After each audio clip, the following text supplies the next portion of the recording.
ايه يا حسين؟ طب يا لهوي، صاحب الشغل ده كلمني ومش قادر اروح الشغل بسببك يا حسين. طب سيبني مع كياي.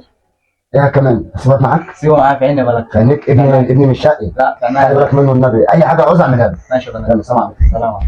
ايه يا حب عامله ايه؟ طب بتكلم مين يا كياي؟ كلام خطيبتي يا حسين. بتكلم مين؟ خطيبتي. خطيبتك؟ اه. طب بتقلي يافا.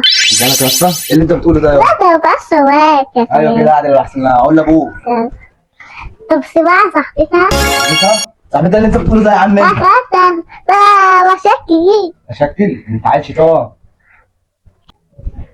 طب فين أمها؟ ايه؟ أمها. امها؟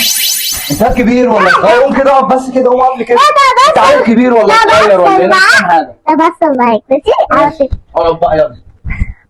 حكايات بفكرة شيء وأكن أي تخيل ولا أي تخيل كياي سيفا ما يسوي كياي يفا ما يعطب كياي يا حسين تفتكر وتشت يا كياي انت عاوز ايه يعني؟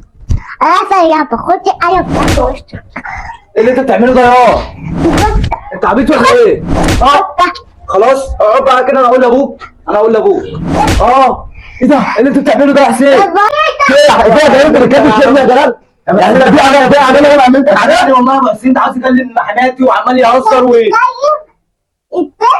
انت كنت بتكلمها يا ما انا كنت فيها كداب والله. بيتبلع عليا يا ابو حسين والله. هو كان بيكلم الولاد اللي جنبنا؟ اه تصدق انت صاحب قليل الاصل. ده انا عشان انا امنتك وقلت لك انا بكلم الولاد دي امشي من هنا وعاوز تخش تكلمها. ما حصلش والله يا انت أبو قليل حسين. الاصل.